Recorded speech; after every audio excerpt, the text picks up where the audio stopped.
Thank you. And I assume you can Merci. hear me okay, Jean-Luc? Ok, vous m'entendez tous, c'est parfait. I'll go ahead until I hear otherwise. So I have the honor Je to suis très organize honoré the d'organiser, first ou session. plutôt de And passer there are la two speakers. parole aux deux And the premiers first one is candidats. Marine Denis. Marine So Denis she plus va have done her nous thesis with the présenter United Nations High Commissioner for Refugees son and travail sur le the protection UNHCR, of people sur le displaced HCR et from war l'OIM areas face à la and policy protection practices. des personnes dans le cadre d'un So déplacement généré par le first, changement climatique. I'll give the floor to Marine, Donc, nous allons demander à and Marine de to speak to us commencer sa about key présentation. aspects of her thesis. Elle va I nous have a few questions résumer sa that I would like thèse. to J'aurai ensuite pose to quelques her, questions and à I lui will also poser, invite my colleagues in the jury to mais je also vous demande à toutes et à tous, membres du intervene. jury, Very, very d'intervenir. briefly, Marine, you have about 10 minutes. Marine, vous And avez I see environ 10 Nordine minutes. nodding, so that's great. Je vois que So Nordine I est d'accord, donc c'est parfait. without further ado, and then I will also, after you Donc, have spoken and we have had an exchange, I will introduce the second speaker. après que vous ayez Marine, terminé, you have the floor. je présenterai la prochaine candidate. Mais Marine, c'est vous qui commencez. Thank you very much, Mr. Solberg. Bonjour à tous et toutes. Alors, je vais faire ma présentation en français. Et puisque nous avons 10 minutes et que 10 minutes, ça passe très vite, je vais me mettre un chrono pour être sûr de rester dans les temps. Et je vous partage mon écran tout de suite.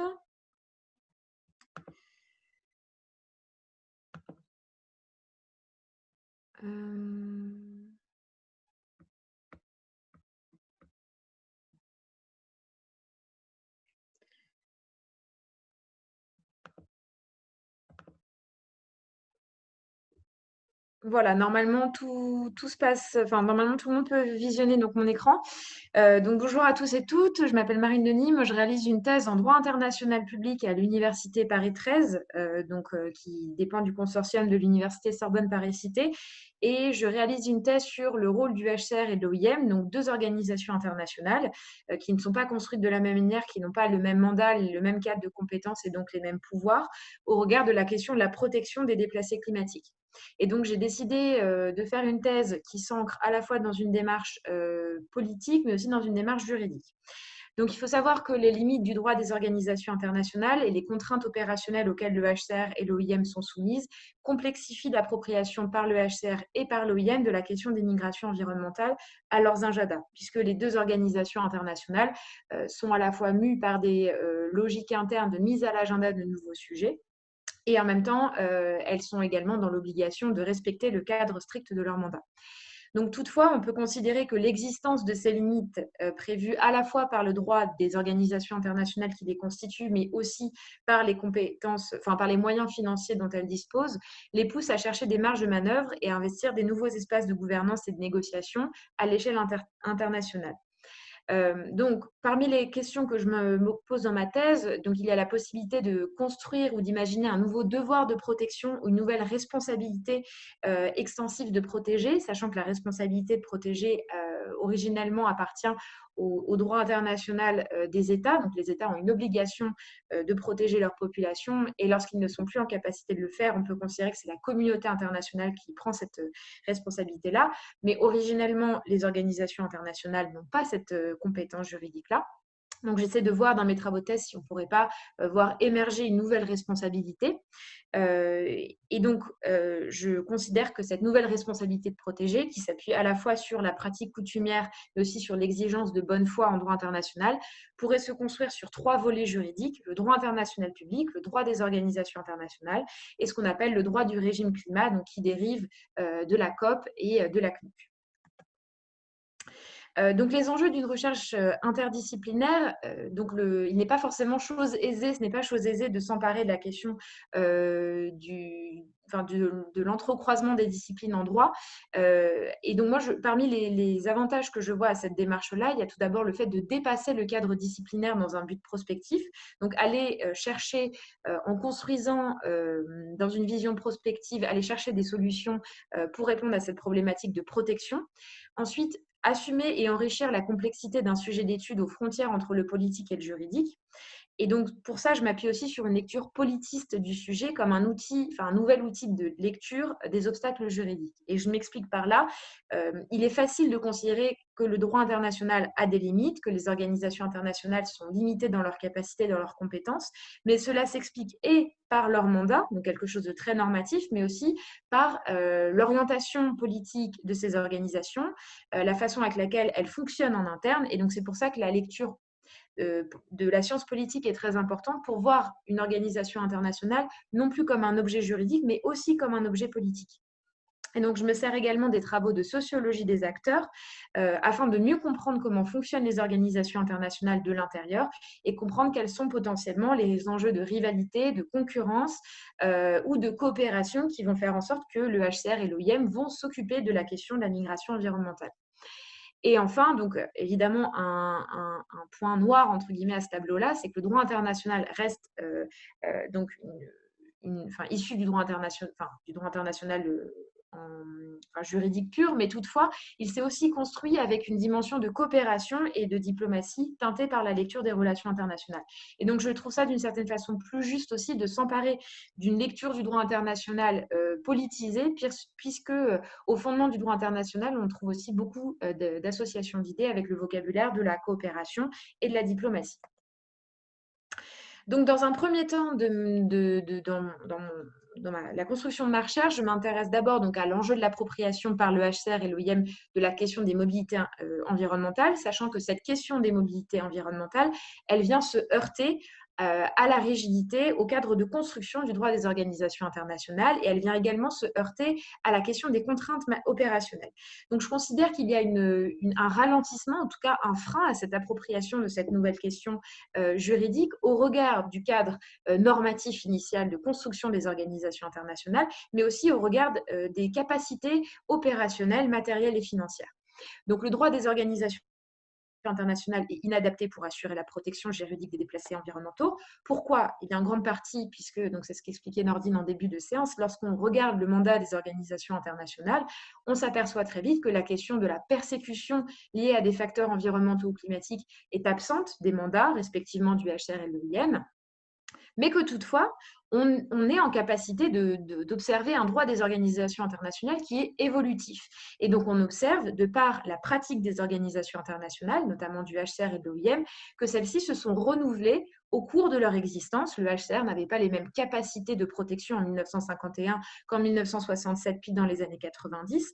De même, les capacités de l'OIM se sont aussi élargies à un nouveau public, à une nouvelle catégorie de personnes. Et donc, on peut aller chercher vers l'évolution, vers la pratique, une forme de solution, ou en tout cas une recherche de protection nouvelle. Et donc, dans un deuxième temps de ma recherche, je m'intéresse à la dimension des nouveaux espaces de gouvernance que le HCR et l'OIM pourraient investir pour répondre à cette question de la protection des déplacés climatiques. Et ici, donc, je m'intéresse plus spécifiquement à l'association inédite du HCR et de l'OIM au cadre de réflexion et de recherche de protection dans les négociations climatiques pré-Paris, donc avant l'accord de Paris, et donc le fait que depuis la conférence de Cancun, par exemple, ou de Doha, le HCR et l'OIM ont tenu des side events en marge des négociations climatiques pour alerter sur cette question fondamentale qui était la protection des déplacés par le changement climatique, et que l'accord de Paris est venu donner une forme de boost normatif à la question de la migration climatique aussi. Et donc, le fait que la question de la migration était reconnue dans l'accord de Paris, c'est aussi une façon pour le HCR et l'OIM de s'emparer de façon plus légitime de ce sujet, aussi bien d'un point de vue politique que d'un point de vue juridique. Alors, je vois qu'il me reste un peu plus de 2 minutes. Et donc, parmi les pistes de réflexion que j'essaie d'adresser dans ma thèse, donc il y a le fait de rechercher une protection par le prisme de la... alors, je me suis répétée dans mon titre, excusez-moi, par le prisme de la recherche d'autres espaces de gouvernance. Pourquoi? Parce que si le HCR et l'OIM arrivent à élargir leurs pratiques coutumières d'intervention humanitaire après une catastrophe naturelle, et moi, c'est vraiment une piste de réflexion que j'essaie de développer dans mes travaux de recherche, lorsqu'il s'agit de la question du changement climatique, il y y a un énorme problème terminologique et définitionnel, mais il y a aussi un problème de moyens. Qu'est-ce qui différencie une catastrophe qui est arrivée parce que c'était une catastrophe naturelle? Qu'est-ce qui la différencie d'une catastrophe qui vient des effets du changement climatique? Et donc là où je vois une certaine forme de solution pour intensifier, voire pérenniser les interventions humanitaires post-catastrophe naturelle, ce serait donc d'ancrer dans la pratique interventionniste humanitaire du HCR et de l'OIM le fait d'intervenir d'un point de vue humanitaire après une catastrophe naturelle. Ça, ce serait une première solution. Donc une forme de pratique coutumière entérinée, intégrée aux organisations internationales du HCR et de l'OIM, et puis en parallèle, que l'OIM et le HCR s'emparent de cette question de l'apatridie. Puisqu'on sait que le HCR n'a pas la compétence normative, mais aussi la capacité politique d'intervenir auprès de populations qui sont déplacées pour des raisons environnementales et climatiques, quand on touche à la question de l'apatridie, le HCR possède une compétence juridique en la matière, et donc il est capable aussi peut-être à l'avenir de commencer à s'intéresser à cette question d'anticipation des migrations forcées liées à des phénomènes d'apatridie, et donc de commencer aussi à internaliser dans son fonctionnement le fait de faire de la coopération inter-États, typiquement entre des îles du Pacifique et des États d'accueil potentiels proches comme l'Australie et la Nouvelle-Zélande, arriver à commencer à construire une forme de corridor diplomatique pour adresser cette question d'apatridie. Donc, c'est là où je vois vraiment deux solutions. Donc, de la pratique coutumière post-intervention, pratique coutumière d'intervention post-catastrophe naturelle et naissance d'une coopération diplomatique appuyée par le HCR et l'OIM entre des pays qui sont vulnérables à des phénomènes d'apatridie dans les 50 prochaines années, admettons. Et puis un autre pendant, et je m'arrête là parce que je vais dépasser les 10 minutes autrement, ce serait d'aller chercher dans d'autres espaces de gouvernance, et notamment la CNUC et donc tout le champ de réflexion de la COP, une forme de solution, notamment en mixant l'approche droits humains et droits de l'environnement et régime climat pour utiliser aussi tout l'argumentaire du champ des droits humains reconnu par le droit international et donc élargir les possibilités de protection juridique des personnes qui vont devoir se déplacer pour des raisons climatiques et environnementales. Et je vous remercie de m'avoir écouté.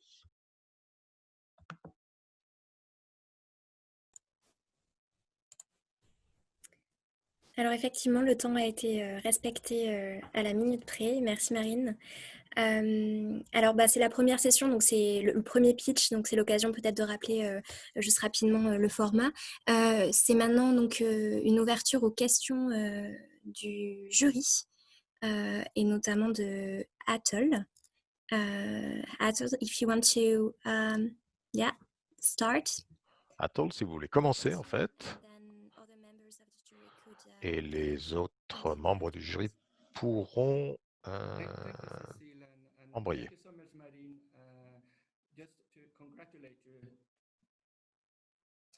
Félicitations, Marine, pour ce choix de sujet. C'est tout à fait approprié. Quels que soient les résultats, ce sera très utile pour les personnes dans cette situation. Donc, vous avez tout à fait raison. Lorsque vous parlez des gaps juridiques au niveau international, et en fait, tout dépendra des portes auxquelles vous frapperez. Et évidemment, cela donnera des idées, des solutions peut-être. Les deux agences internationales que vous avez sélectionnées sont les plus parlantes. Donc ça, c'est très bien. Ma question, c'est comment est-ce que vous comparez? Parce que ce sont deux organisations très différentes que vous avez sélectionnées et leurs mandats sont très différents.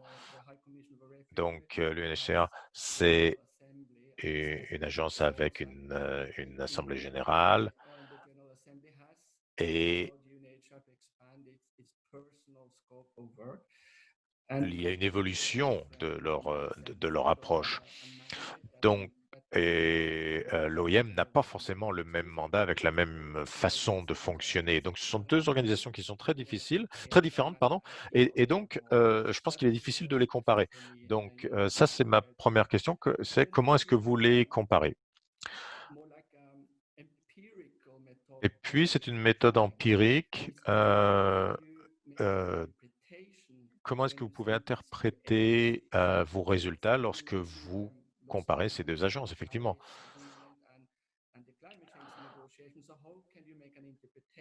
Com- Et dans le contexte de la COP21, comment est-ce que ces deux agences réagissent? J'ai vu dans vos papiers que certaines agences effectivement ont répondu à la situation au Sri Lanka en 2004. Quelles interprétations vous faites du fait que l'UNHCR en fait a travaillé au Sri Lanka? Et moi, je sais pourquoi ils se sont engagés sur place, parce qu'ils étaient déjà présents en amont. Mais peut-être qu'ils ne sont pas partout. Ils étaient au Sri Lanka, mais ils ne sont pas forcément partout. Donc, comment est-ce que ça, c'est assez empirique en fait. C'est les deux premières questions qui me viennent à l'esprit. Je pourrais en parler avec vous pendant des heures, mais bon, je suis limité par le temps. Si vous avez besoin d'aide, n'hésitez pas parce que mon association essaye de travailler en collaboration avec le commissaire aux réfugiés et l'OIM. Donc, peut-être que j'ai des documents qui peuvent vous aider. Voilà mon modeste commentaire. Alors, je réponds, Cécile, je réponds directement? Oui, Oui. je t'en prie. On a environ 10 Go minutes. ahead. You're short of 10 more minutes. Merci pour ces deux questions. Alors effectivement, la question de l'approche comparative est très complexe, déjà puisque les structures ne sont pas les mêmes d'un point de vue normatif et juridique. Le HCR est limité, enfin construit son cadre de mandat par les résolutions que produisent l'Assemblée générale des Nations unies. Le secrétaire général des Nations unies a une relation très proche avec le haut-commissaire. Donc effectivement, il y a une forme d'obédience ou de loyauté du HCR vis-à-vis de l'Assemblée générale des Nations unies qui à la fois permet de légitimer l'action du HCR dans les nombreux États où il intervient, mais qui le rend aussi beaucoup plus tributaire des décisions politiques et des orientations prises par l'Assemblée générale des Nations unies. Là où je m'intéresse à une approche comparative, c'est de voir comment j'essaie de défendre cette approche comparative, du moins, c'est de voir dans quelle mesure les deux organisations arrivent à s'influencer aussi sur cette question de la migration environnementale. L'OIM est intervenue dès les années 90 sur le fondement d'interventions humanitaires post-catastrophe naturelle sans trop de complexité. L'OIM a répondu à des appels de fonds et allé chercher de nouveaux bailleurs et de nouveaux financeurs pour justifier ces interventions-là. Pour le HR, ça a été beaucoup plus complexe. Il a fallu attendre une espèce d'aval top-down. Et l'année 2004 et le tsunami au Sri Lanka est très, très relevant, pertinent pour ça. C'est-à-dire que c'est par une décision politique qui venait du haut qu'on a réussi à accélérer l'activité du HCR sur le terrain. Et ce qui est intéressant de voir aussi, c'est que dans le cadre du tsunami au Sri Lanka, ce n'est pas que le HCR sri-lankais qui a été mobilisé, ce n'est pas que l'antenne locale, ils ont reçu aussi des soutiens en termes humains, en termes opérationnels, en termes financiers de plusieurs autres antennes du HCR. Donc il y avait vraiment une volonté politique. Et donc c'est là où moi je pense qu'il y a peut-être une possibilité, c'est d'ancrer dans la pratique humanitaire du HCR le fait d'apporter un soutien automatique après des catastrophes naturelles. Et ça s'est reproduit. Le HCR a apporté de nouveau son aide après des catastrophes naturelles. C'est arrivé notamment au Mozambique au moment des grosses inondations en avril 2019, où donc des unités du HCR du Kenya, par exemple, ont apporté un soutien matériel auprès du Mozambique. Donc moi, je crois beaucoup à cette coopération-là, mais c'est aussi de la coopération interbureau du HCR. Donc ça doit avoir évidemment l'aval des headquarters de New York et de Genève, mais sur le terrain, il faut aussi qu'il y ait des accords proches et de la bonne coopération et de la bonne entente entre les structures, ce qui n'est pas toujours évident. Et ensuite, la question de l'interprétation. Alors bon, du coup, j'ai mélangé un peu les questions, mais je voulais revenir sur ce que vous disiez sur la question du loss and damage. Moi, je pense que face à ça, le rôle du HCR et de l'OIM, ça va être un rôle de plaidoyer pendant la COP et qu'il y a peut-être matière à utiliser ce qui va être produit pendant la COP dans d'autres arènes de gouvernance. Et je crois beaucoup, alors c'est la piste d'une gouvernance qui serait fragmentée, polarisée, mais c'est peut-être aussi une source de plaidoyer plus large. Arrêter de maintenir la question de la migration environnementale aux sphères de la COP ou aux sphères des migrations et arriver à disséminer un petit peu cette question-là dans plusieurs espaces de gouvernance. Et c'est pour ça aussi que je crois beaucoup à la mobilisation de l'arsenal des droits humains, parce que ça permet d'évacuer la question de la limitation des mandats. Là où le HCR se retrouvera toujours bloqué sur la question de la Convention de Genève, peut-être que d'autres organisations vont pouvoir petit à petit justifier qu'on utilise l'arsenal des droits humains pour protéger. Et donc, par exemple, pour faciliter la mise en place de camps humanitaires et faciliter aussi la coopération avec des États quand on est dans des situations de catastrophe naturelle où le HCR ne peut pas intervenir. Voilà, j'espère que c'est assez clair comme réponse. Mais je serais ravie de poursuivre ces échanges aussi par la suite. Moi, j'avais juste une question à vous poser. C'est au sujet des propositions que vous faites. Parce que les institutions internationales essayent de limiter les cas d'apatridie. Et c'est le sens de la Convention de 54 contre l'apatridie. Donc, si vous créez, si j'ose dire, des apatrides, ça risque de poser un problème vis-à-vis de cette convention. Et quelle peut être l'attitude des institutions onusiennes face à ce genre de propositions. Donc ça, c'est une première question. Et liée à celle-ci, il y a d'autres propositions qui ont été faites, du GIEC entre autres, en créant des espaces régionaux de prise en compte des déplacés environnementaux en fonction des spécificités locales que ça peut représenter, avec l'inconvénient que celui qui se trouve au Niger, il n'aura peut-être pas la même, prise en compte que celui qui est aux îles Héligen entre l'Allemagne et le Danemark, ça va de soi. Donc ça va créer sans doute des inégalités de droit, mais aussi de prise en charge selon les régions du monde où se trouvent ces déplacés environnementaux, s'ils ont traversé des frontières et s'ils n'ont pas traversé les frontières, si ce sont des déplacés internes, comme c'est pour l'instant le cas des deux tiers, ben, ils sont pris en compte par leur État, mais les États, entre le Bangladesh et quelques autres régions du monde, il y a des grandes différences, des grandes inégalités. Donc effectivement, qu'est-ce que vous pensez de ces propositions, celles du GIEC, et d'autre part, est-ce qu'il n'y a pas un risque d'augmenter le nombre des apatrides? Alors, sur la question de l'apatridie, j'avais pas envisagé les choses de cette sorte-là, mais c'est très juste. En fait, moi, je le vois vraiment d'un point de vue un peu prospectif. Si des États comme les Fidji, les Kiribati n'arrivent pas à mobiliser un argumentaire contentieux, par exemple, devant la Cour internationale de justice, n'arrive pas à avoir gain de cause par cette voie-là, en mobilisant la CIJ, je crois quand même qu'ils pourraient recevoir, je crois que ce sont des États qui pourraient recevoir le soutien du HCR et de l'OIM pour préparer la migration vers des pays d'accueil. Je crois, en étant peut-être un peu cynique comme positionnement, mais je crois véritablement que c'est des États qui vont être de plus en plus submergés, c'est un peu dur comme terme, mais en tout cas qui vont vraiment être vulnérables aux effets du changement climatique.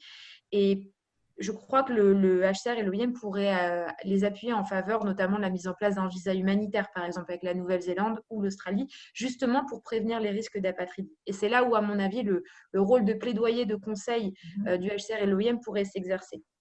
Et pour répondre à votre deuxième question, alors la question des accords régionaux, c'est généralement, moi j'ai l'impression que c'est un peu une façon de botter en touche pour ne pas répondre à la question de la protection à l'international en disant bon, bah, on va faire des accords bilatéraux, des accords régionaux.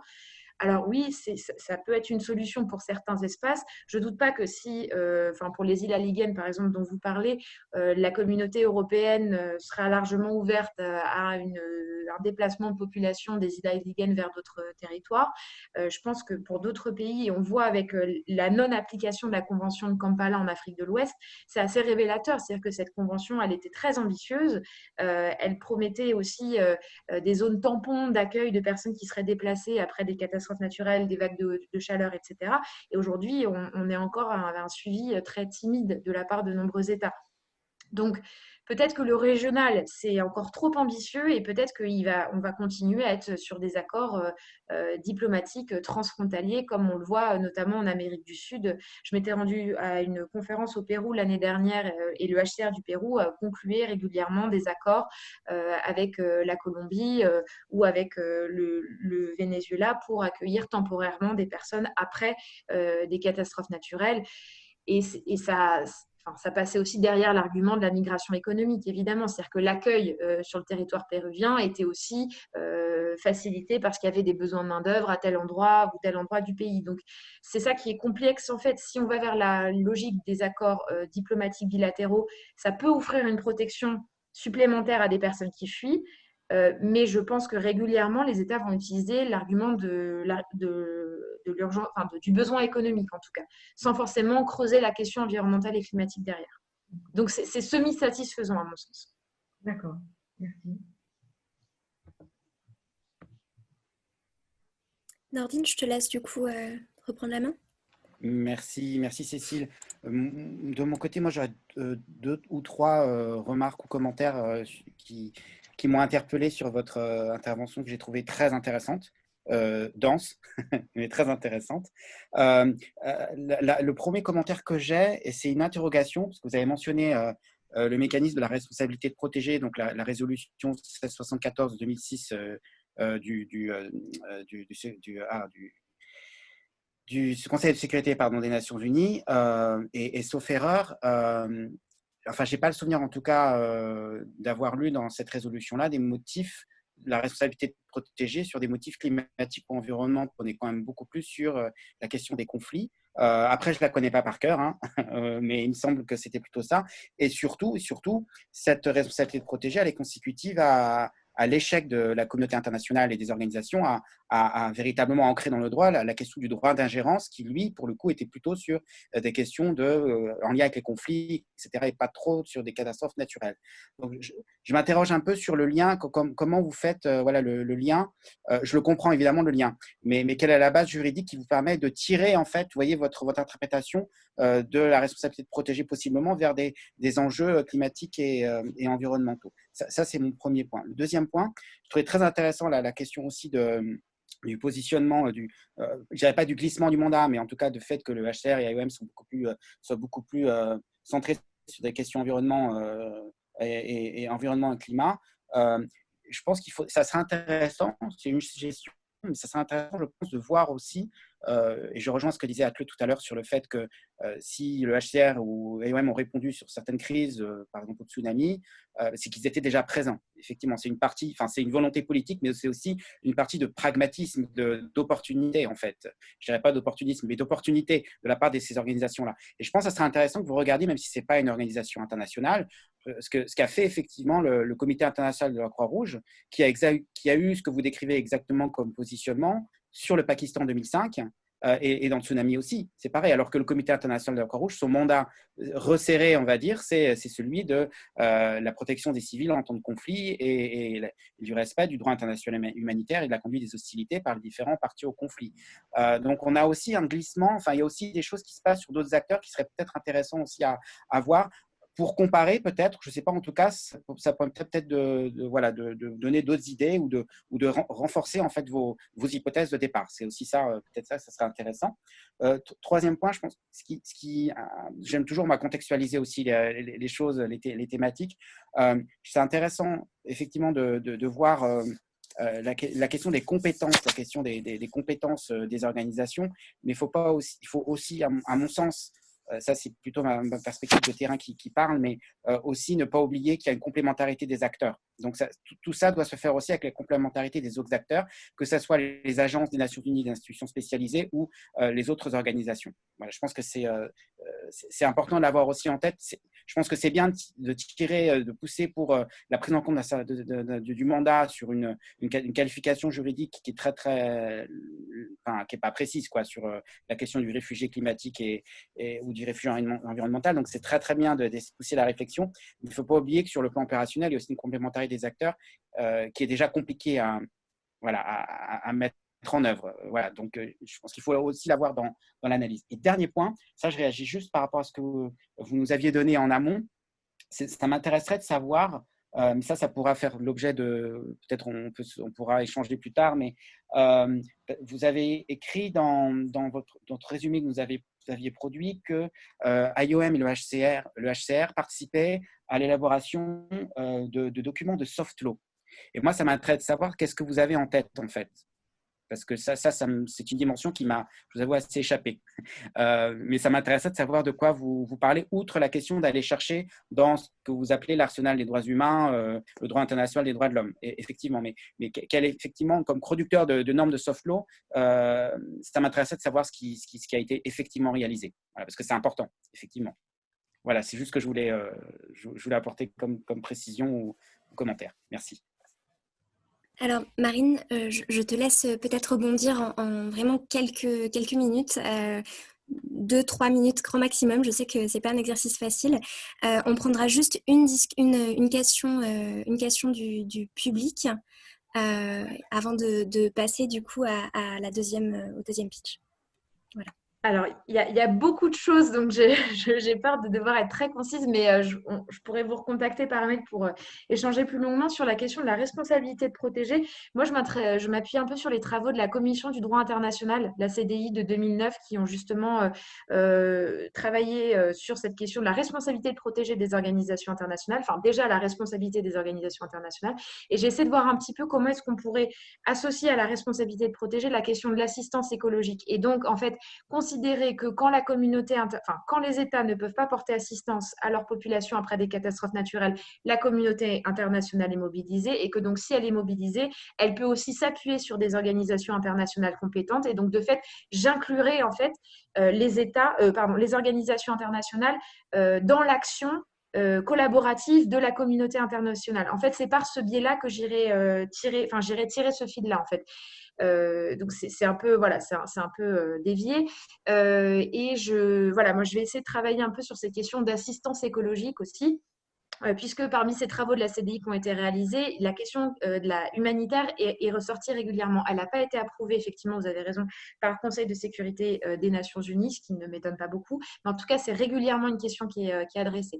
Donc voilà, là, je suis vraiment dans du prospectif total. Hein. C'est un peu l'objectif de la recherche aussi. Je ne suis pas du tout sûre que ça soit repris, mais l'idée, c'est d'aller tirer un peu ce fil-là.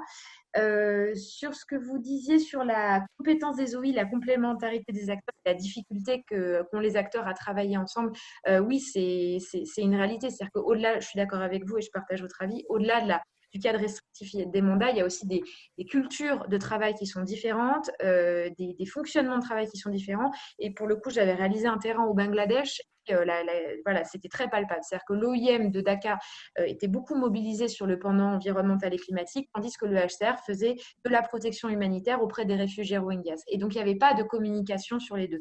Et c'est ça que je trouve aussi très fort quand on observe ce qui se passe à la COP en marge des négociations durant les side events, c'est que le HCR se mobilise sur la question de la migration environnementale.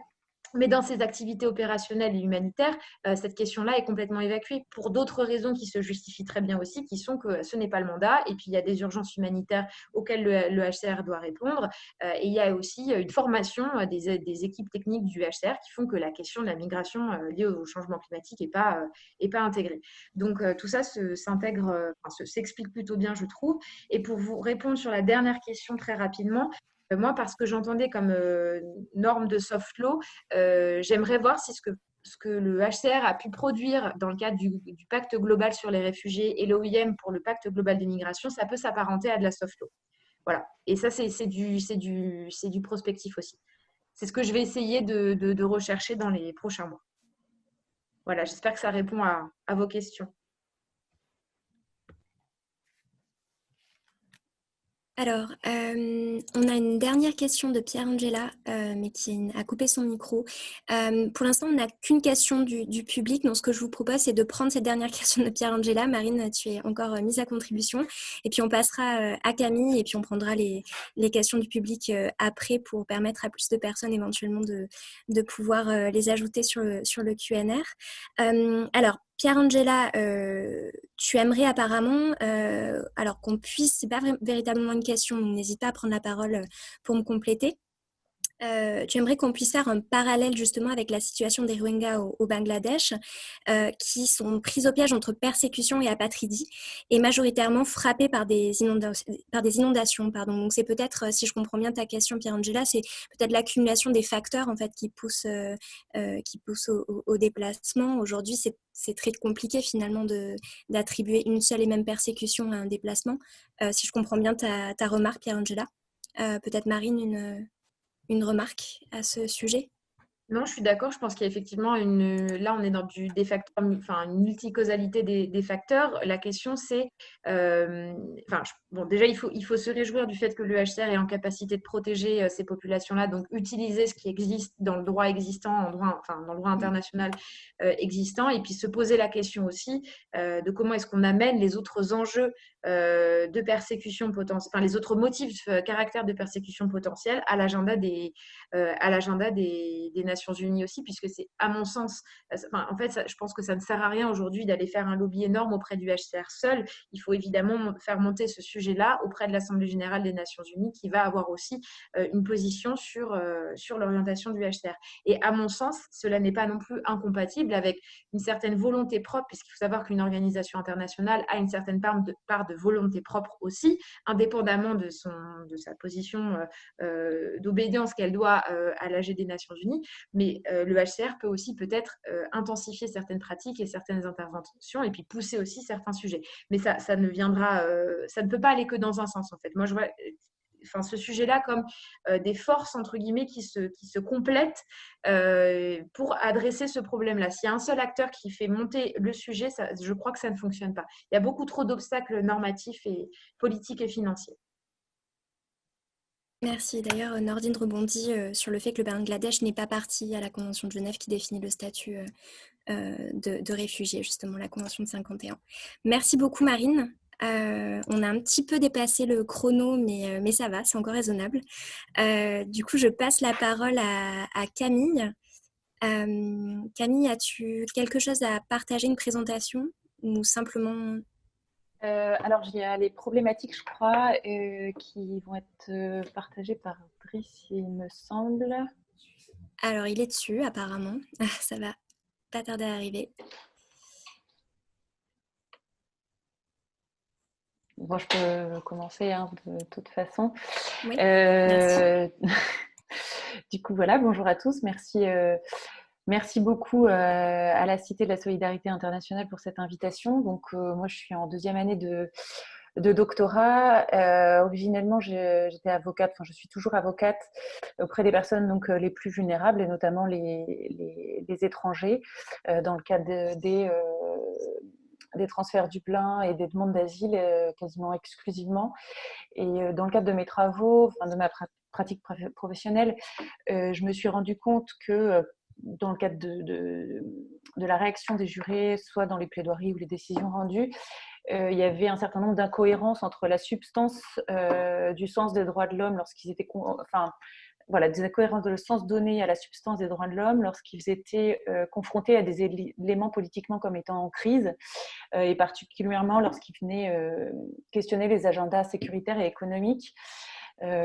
J'ai pu constater que le sens restitué, ou alors davantage non restitué aux droits fondamentaux, dépassait les limites de la dimension interprétative à laquelle ils auraient dû se borner, et les intérêts économiques et sécuritaires justifiaient un pas de côté par rapport aux conceptions traditionnellement acceptées des droits en balance.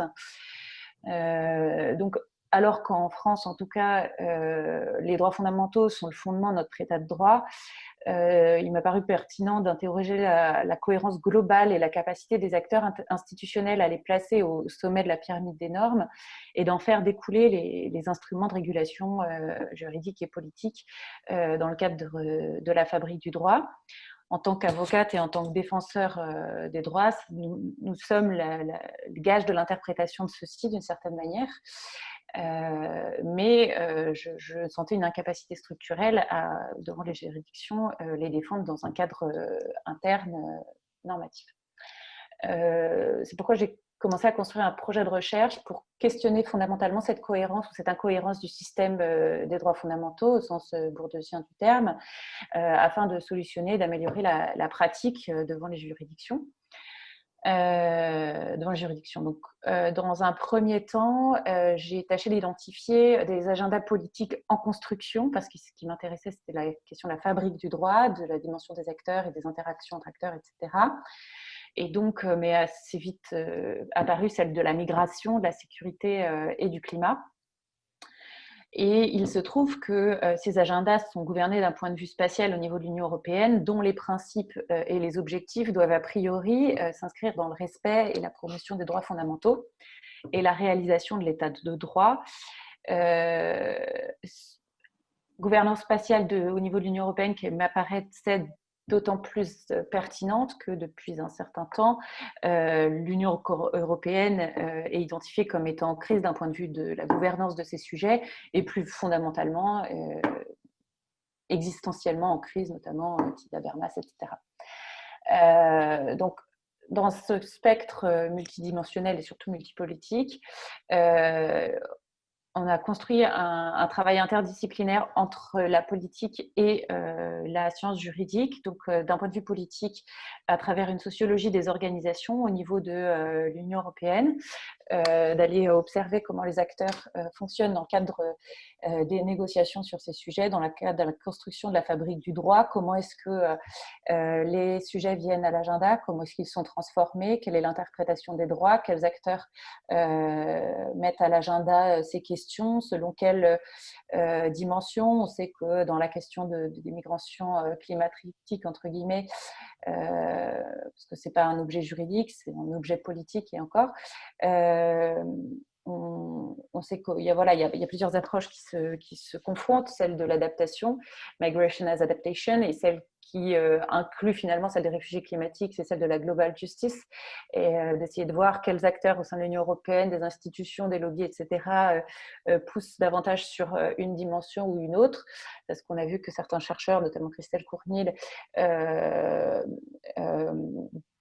Benoît Meyer, François Crépeau, etc., finalement, au terme de leurs investigations, étaient dans la promotion plus d'une approche basée sur les droits de l'homme. Ma question étant de savoir si cette approche-là revêt une quelconque substance ou si elle ne revêt absolument aucune structure normative. Donc, c'est ce travail-ci auquel je m'attache, étant précisé, donc ce qu'a pu préciser Driss, toute la question de l'absence de protection internationale sur la question de Genève, etc., suite à laquelle certains chercheurs, notamment Andrew Geddes, ont identifié l'Union européenne comme étant un acteur prépondérant dans lequel on pouvait espérer notamment une mise à l'agenda au sein des instances des Nations Unies, de la CNUC, etc., cette question des migrations environnementales.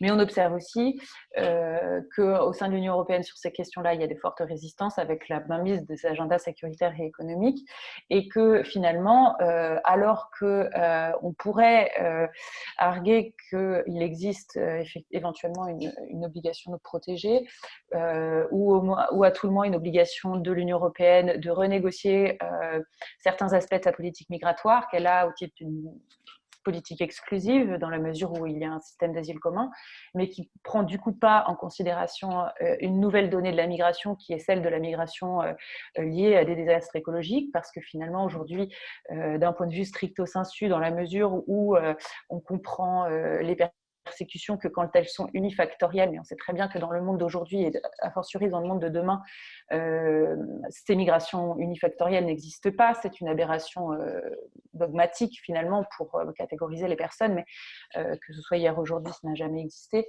On pourrait envisager qu'il existerait une obligation de l'Union européenne de prévoir un statut particulier pour ces migrations-là, dans la mesure où les États se sont dépossédés de cette compétence exclusive qu'ils avaient, et que donc aujourd'hui il existe une non-politique, une non-réponse pour ces personnes-là qui finalement n'entrent dans aucun cadre.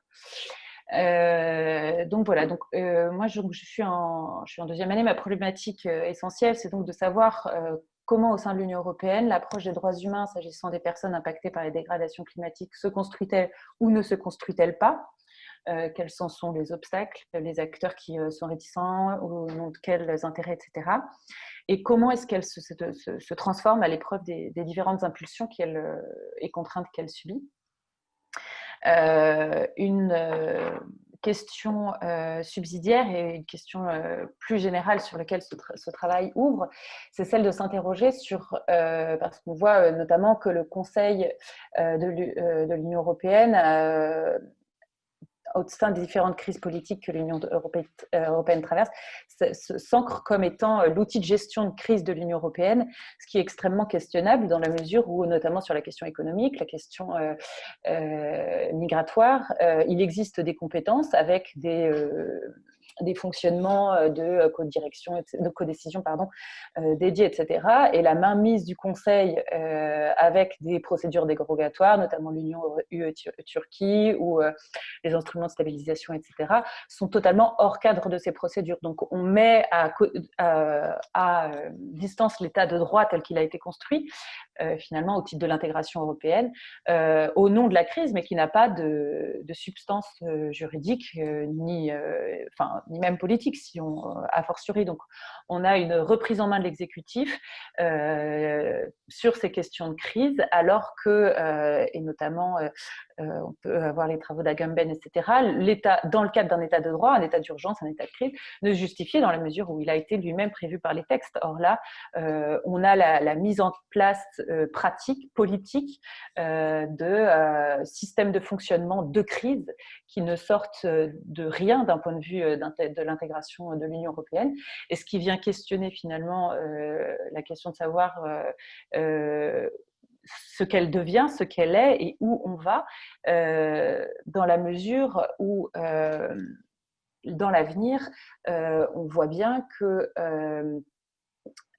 les enjeux de l'avenir, les enjeux de régulation politique de l'avenir, qui sont le climat, la gouvernance économique transfrontalière, etc., sont des enjeux transfrontaliers et sont précisément des enjeux sur lesquels rentrent en conflit des compétences internes et des compétences externes, où il y a des enjeux de gouvernance pratique et sur lesquels les États mettent assez vite la catégorisation en crise pour justifier une remise en main du Conseil.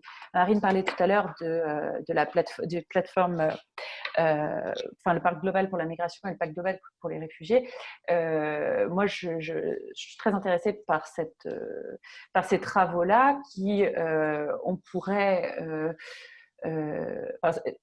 essayer de voir comment est-ce qu'ils vont vivre et comment ils vont vieillir. Est-ce que réellement on va aller vers davantage de mise en place de coopération, d'éléments contraignants de protection, etc. Ou si finalement ce sera juste une plateforme où les États pourront dire vous voyez bien, on a essayé de faire quelque chose et puis et l'agenda politique passera sur autre chose.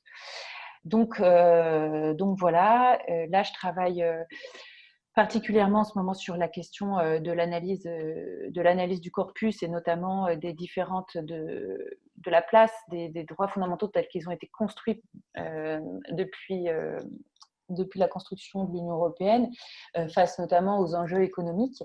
La question de l'autonomie de l'ordre juridique par rapport au droit le droit européen par rapport au droit international. Donc, il y a eu beaucoup de travaux sur la question de l'autonomie par rapport aux ordres juridiques internes. Et c'est notamment toute cette question de droit international public, comment il s'implique, il impacte et il oblige l'ordre juridique européen. La question la question des compétences, dans quelle mesure est-ce que finalement on peut considérer que sur cette question-là, si on la rattache à la compétence développementale, on reste sur des compétences partagées, subsidiaires et non transitoires, ou si on considère que finalement la migration a toujours été multifactorielle, on pourrait très bien arguer, c'est ce que je disais au début de mon propos, qu'on est d'ores et déjà sur une compétence exclusive et que le fait pour les États membres de garder ça de considérer qu'elle demeure partagée est en soi contraire à l'esprit des traités. Je te laisse conclure en une petite minute, Camille. Donc voilà, la question reste assez ouverte dans la mesure où je suis un peu moins avancée sur la question de la recherche. Et que ma sociologie des organisations, pour l'heure, n'est pas commencée. Elle commencera donc au premier semestre 2021 avec donc une observation participante au sein du Conseil, du Parlement et de la Commission au niveau des compétences développementales, sécurité, migration, climat. Voilà, je vous remercie. Merci beaucoup, Camille. I give you the word, Atul, if you want to introduce the question on that presentation. Atul, si vous avez des commentaires sur cette présentation.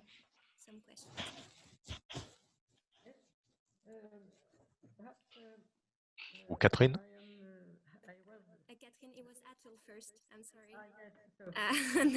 No problem. The other one. Go ahead, Atul. Yeah. Okay, Catherine, you can go ahead, no problem. Yeah. Okay.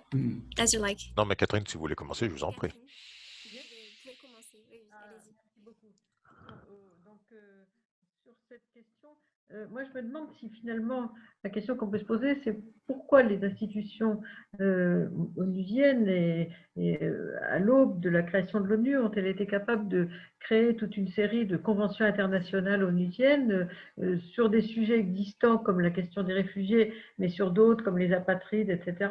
Et donc, est-ce qu'aujourd'hui, on ne serait pas capable de proposer tout au moins, de faire un texte et puis proposer à la signature une convention sur les déplacés environnementaux à l'échelle mondiale, sachant que c'est surtout les pays du Sud qui sont concernés, mais que les pays du Nord s'intéressent quand même à l'existence d'un statut pour les déplacés environnementaux.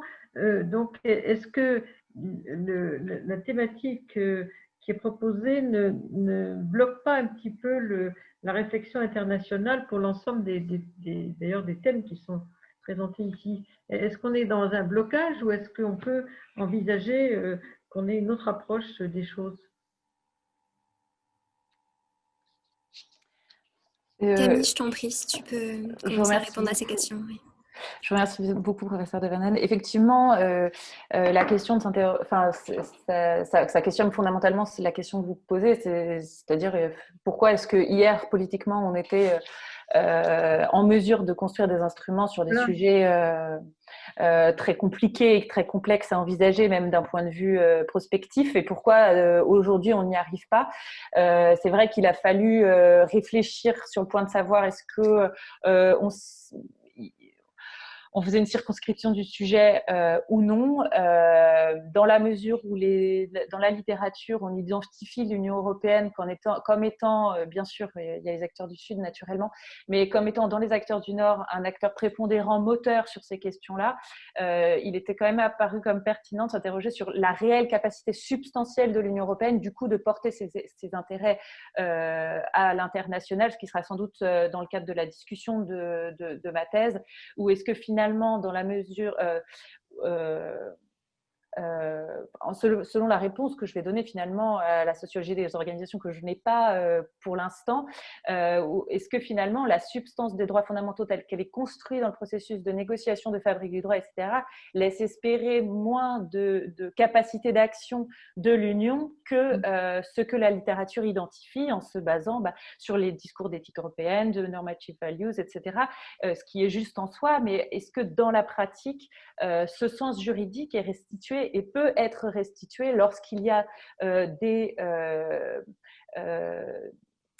enjeux sécuritaires ou économiques très forts qui sont en crise en balance, et du coup quelle est la limite interprétative que s'auto-donnent finalement les négociateurs, les personnes dans le cadre de la fabrique du droit, comment est-ce qu'on intègre l'interprétation de la Cour de justice, par exemple, on voit qu'aujourd'hui, l'Union européenne n'a toujours pas ratifié la Cour européenne des droits de l'homme, ce qui vient dire quelque chose de la volonté d'autonomie de l'ordre juridique européen face à cette question, et éventuellement d'ailleurs de dévier légèrement sur certaines questions. On voit aussi que l'Union européenne, même si elle est identifiée comme un acteur majeur sur ces questions, est toujours dans la promotion de la Migration as Adaptation, qui est de plus en plus critiquée par les pays qui vont être victimes parce qu'ils ne permettent pas de restituer aux sujets qui sont eux-mêmes vulnérables la réelle signification du fait de pouvoir vivre en communauté, etc.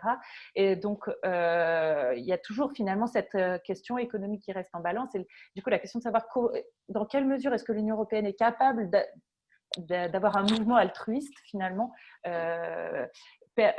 pourra, je pense, éclairer la question de fond qui est la vôtre, c'est-à-dire dans quelle mesure est-ce que l'Union européenne peut s'inscrire dans la capacité d'organisation internationale à réguler cette question sur le long terme.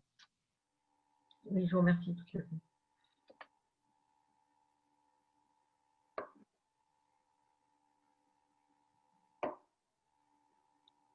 Ok. Alors, est-ce qu'Atul, you want to continue with your Atul, question? vous vouliez Maybe Nardine, I poser don't une know if you question? have some, and then we'll have the question from the public and a break. Okay.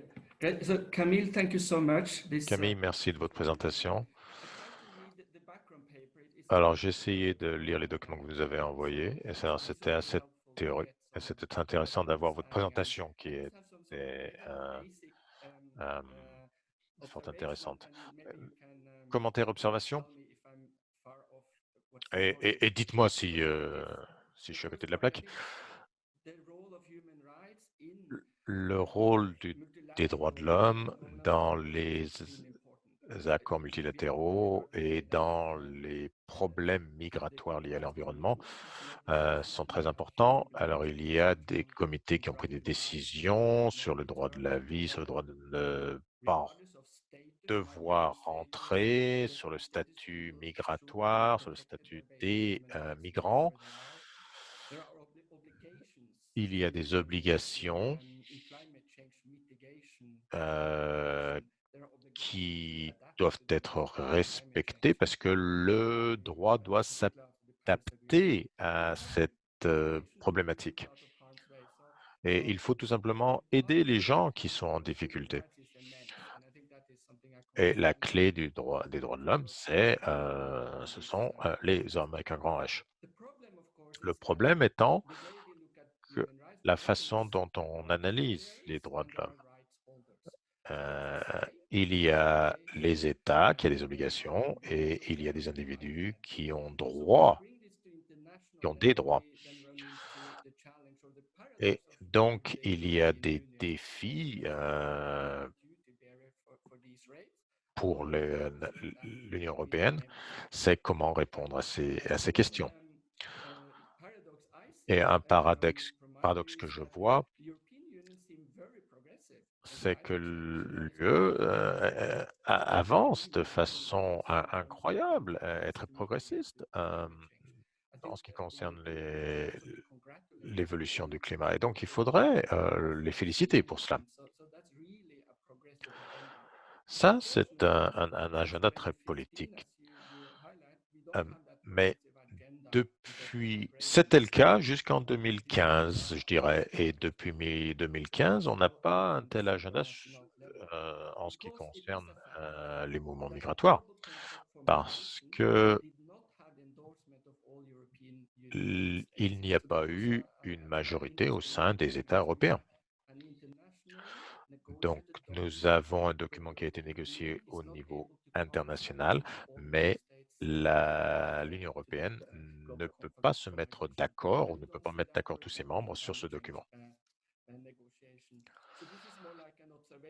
Donc ça, c'est plus une observation des défis plus qu'une question. Et donc ça, ce sont les défis qui vont se présenter à l'avenir. Donc vraiment, les droits de l'homme, c'est un outil dont on peut se servir. J'espère que c'était un commentaire pertinent qui va vous aider dans votre recherche. Ce sont des documents très pertinents que vous nous avez envoyés. J'ai apprécié votre article. Merci pour votre travail. Ok. Camille, si tu ne veux pas rebondir sur les propos d'Atul, ce que je propose, de voir si Catherine a de nouvelles questions, de nouvelles interventions à faire sur sur la présentation de Camille. Sinon, je laisserai la parole à Nordine pour les siennes. Et puis, on passera cette fois-ci aux questions du public. Catherine, avez-vous des questions complémentaires? Non, pas spécialement. Très bien. Nordine, je te donne donc la parole. Merci, merci Cécile et merci Camille pour cet exposé qui met beaucoup d'enjeux en perspective et des difficultés en lumière.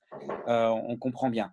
Moi, je voulais juste rebondir sur un élément. Je vais essayer de tirer une ficelle en fait sur cet élément-là. Cet élément-là, un des points majeurs que je retiens, c'est toute la question autour du concept de migration as adaptation que vous avez formulé à plusieurs reprises et qui est un élément structurant de ce que vous dites, en tout cas dans la politique européenne sur le plan des migrations.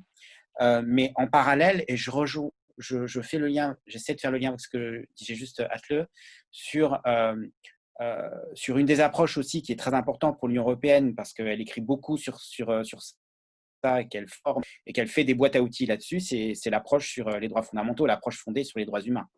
Et je pense que c'est un élément aussi, alors, en restant évidemment et pragmatique et réaliste. Mais ce sont des éléments qui, en interne et à l'extérieur, que l'Union européenne souhaite promouvoir. Et c'est là où je veux tirer la ficelle sur deux choses qui me paraissent intéressantes, qui sont en lien entre du juridique, du politique et de la négociation, justement sur la base plus seulement du migration as adaptation, mais de la human rights based approach qui est un des outils, un des vecteurs de promotion de l'Union européenne, de la politique étrangère de l'Union européenne à l'extérieur. Le premier, c'est la question des dialogues politiques. Moi, ça m'intéresserait de savoir, alors on n'est pas vraiment dans votre sujet, mais on reste dans la question de la gouvernance en fait, entre les États sur la prise en compte des migrations.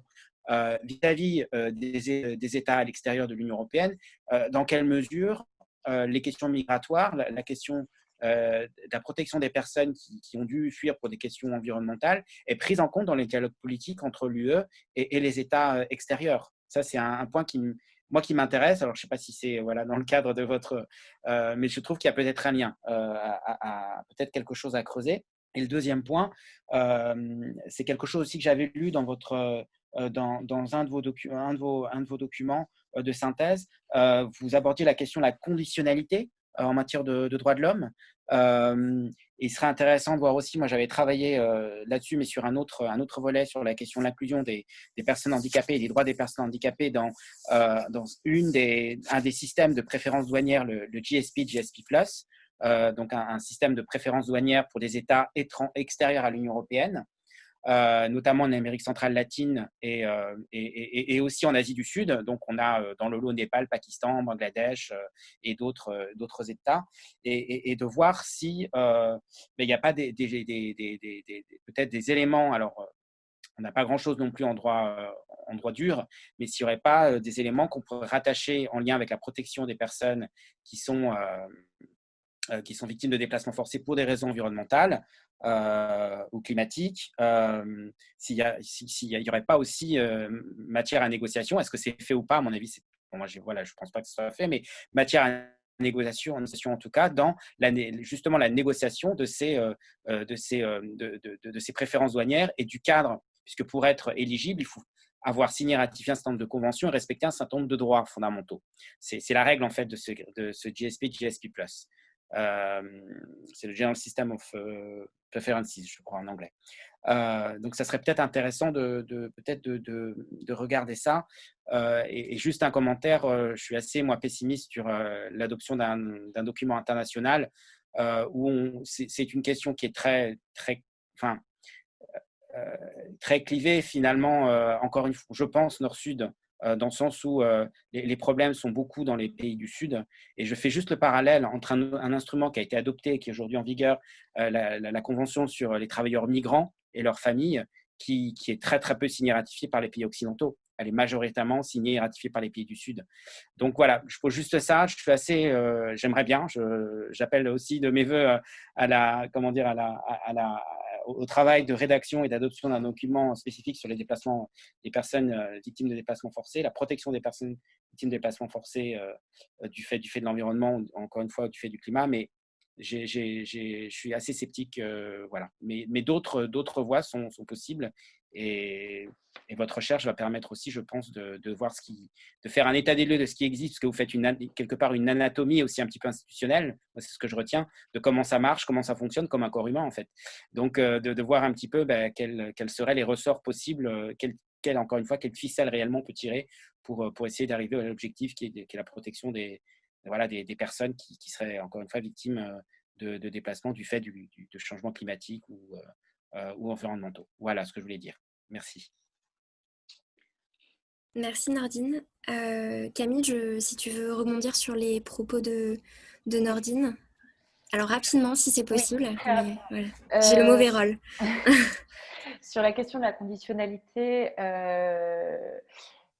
j'ai pas mal, je me suis pas mal interrogée, je l'ai un peu mise de côté pour l'instant, je reviendrai dessus, je pense, après la sociologie des organisations. Je n'arrive pas trop à savoir pour l'instant quelle place va avoir cette conditionnalité à l'externe, parce qu'en fait, c'est la question de savoir comment est-ce que l'Union européenne va transmettre et faire appliquer une norme et ses propres valeurs dans un pays tiers. Et là, dans un premier temps, ce qui m'intéresse, c'est davantage de savoir comment est-ce elle-même, elle s'applique finalement les normes qu'elle tente de faire appliquer aux pays tiers ou qui sont la structure de ses propres valeurs et quelles sont les incohérences. Et un début de réponse à la question de savoir pourquoi est-ce qu'on avait réussi à faire des instruments très contraignants il y a 50-60 ans et aujourd'hui pas, c'est en fait, avant, on voyait les droits de l'homme comme quelque chose que l'on devait promouvoir, quelque chose que nous, d'emblée, on respectait et qu'on devait faire respecter à l'externe, qui était de notre identité, etc. Mais pas comme quelque chose qui allait devoir nous contraindre, nous, en tant que pays occidentaux, civilisés, etc. Et là, on voit une reprise en main par les pays du Sud qui avant dénonçaient les droits de l'homme comme étant une nouvelle entreprise de néocolonisation, etc. Et s'en ressaisir à l'encontre des pays occidentaux pour venir en boomerang leur demander de se réapproprier finalement cette question qu'ils promeuvent eux-mêmes.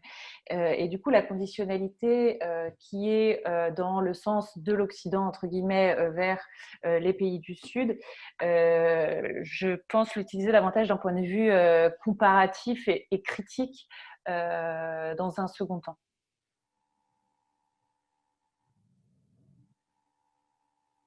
Très bien, merci Camille. Alors, on va prendre juste les deux dernières questions du coup du public. Alors, une première question qui est plus destinée, je pense, à Marine. Une deuxième qui est assez ouverte. Voilà, c'est pas forcément sur... et une troisième peut-être. Et une troisième qui arrive. Elles arrivent toutes maintenant.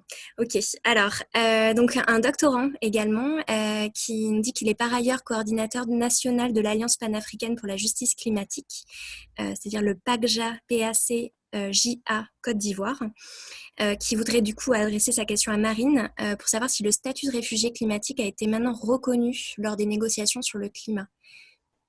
Alors, je pense que tu as déjà répondu à cette question. Marine, si tu souhaites rebondir, être peut-être plus explicite, si cela ne... Alors, Marine nous a quittés. J'ai vu un grand nom de la tête de la part de Nordine, donc je ne sais pas si Nordine, tu souhaites peut-être rebondir sur cette question. Parfait, merci. Si tu veux, oui.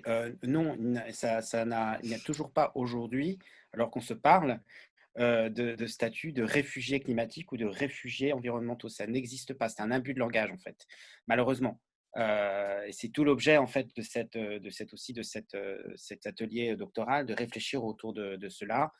Mais aujourd'hui, on a un statut de réfugié, enfin, on a la question du réfugié avec une qualification juridique qui n'inclut pas les dimensions environnementales ou climatiques. J'ai été voir aussi puisque l'intervenant, je crois, vient d'Afrique de l'Ouest, j'ai été voir aussi du côté de la Convention de l'OUA, de l'Union africaine maintenant sur la question des réfugiés de 1969, puisque dans la Convention de l'Union africaine de 69, la définition du réfugié est un peu plus large, puisqu'on y inclut, par exemple, grosso modo, la question des réfugiés de guerre, hein, entre guillemets, ou des questions de conflit, voilà, en raison du conflit, ce qui n'est pas le cas dans le statut dans la Convention de 51.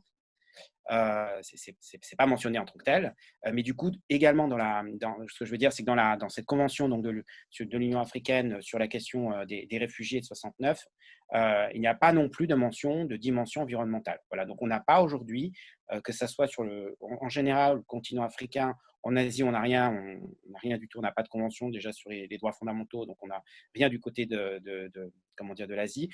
L'Amérique latine, il faudrait regarder parce qu'ils sont en général assez en pointe sur pas mal de choses, mais voilà, il y a aussi des décisions de justice un peu similaires à celles des îles Kiribati antérieures par la Cour interaméricaine de justice, interaméricaine des droits de l'homme.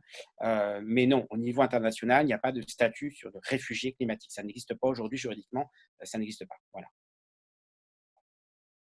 Merci Nordine. Alors, j'ai bien vu la question de David. J'y reviendrai peut-être plus tard. Je priorise les questions du public. Il y en a deux autres.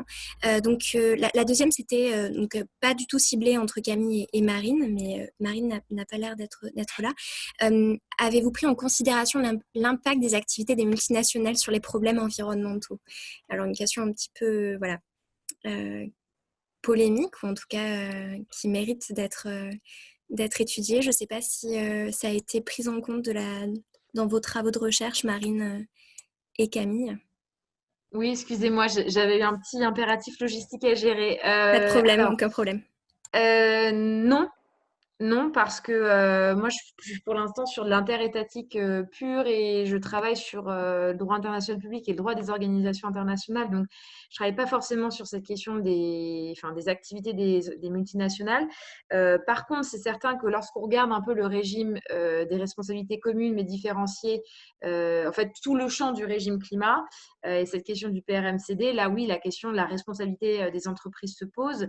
Maintenant, il faudrait aller plutôt dans le champ de recherche du contentieux climatique, c'est-à-dire de voir dans quelle mesure est-ce qu'une entreprise qui ne respecterait pas ses obligations au regard de la réduction des émissions de gaz à effet de serre, dans quelle mesure est-ce que cela concourt à un préjudice environnemental et écologique qui lui-même pourrait mener ensuite à une migration forcée. Mais là, on place des conditionnels un petit peu partout et en droit, ce serait une responsabilité qui serait très, très difficile à prouver.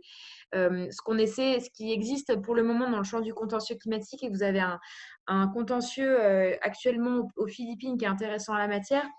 C'est un collectif d'un ensemble d'ONG mené par Greenpeace notamment et des ONG philippines qui ont assigné la Commission des droits de l'homme philippine pour demander à ce que celle-ci mène une enquête sur la responsabilité des entreprises en termes de violation des droits humains liés à l'impact qu'avait leur activité sur l'environnement et le changement climatique.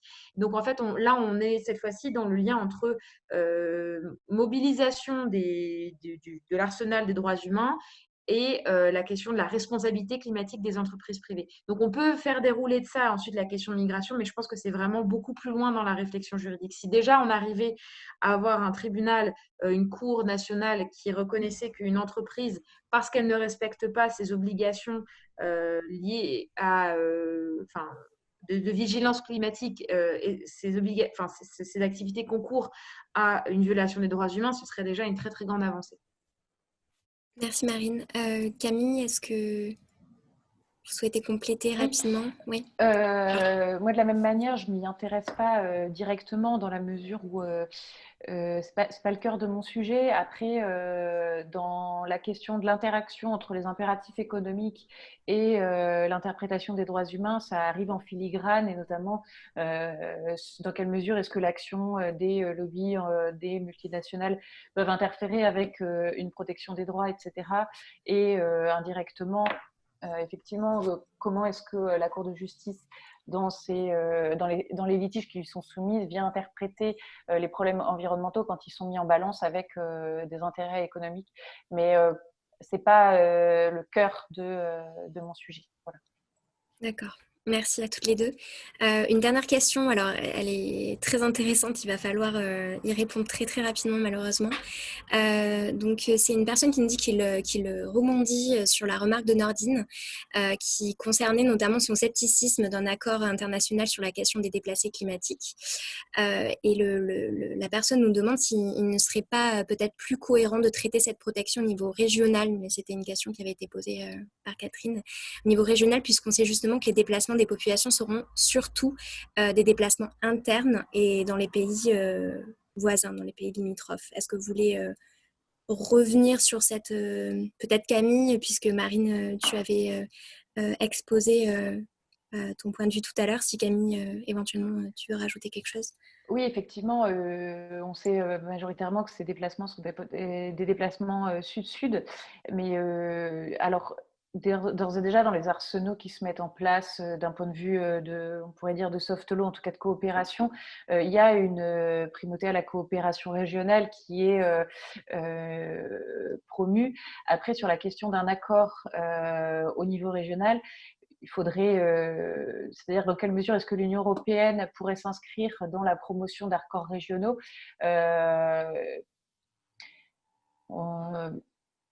pourquoi pas. Après, je ne sais pas si c'est la demande concrète des États d'un point de vue régional au regard de l'Union européenne. Est-ce qu'ils attendent vraiment de la part de l'Union européenne qu'ils soient dans une impulsion sur ce sujet-là?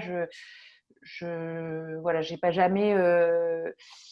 en tout cas, moi, lu ce type de besoin. Ils sont davantage dans un besoin de reconnaissance des pays occidentaux, des conséquences de leur développement et, sur le long terme, et notamment l'impact sur les conditions de vie de leur population, et comment est-ce que l'Union européenne compte réparer, entre guillemets, au regard de la responsabilité commune et différenciée qu'a expliqué Marine. Voilà. Très bien. Je te remercie Camille. Je pense que cette question sera peut-être traitée un petit peu plus tard. Il y a une dernière question, alors qu'on ne va pas prendre ici, mais je vous la transférerai peut-être par écrit à toutes les deux, mais qui juste peut-être en un mot de conclusion est assez révélatrice en fait de ces différentes échelles aussi juridiques qui viennent s'entrecroiser, puisque là finalement cette dernière question parle de protection nationale. On a parlé de protection internationale puis du droit européen, et aujourd'hui voilà, enfin, cette dernière question vient aborder le droit plutôt national, le droit des États. On ne peut pas l'aborder malheureusement, mais je vous la transmettrai, Camille et Marine. Donc cette première session est terminée.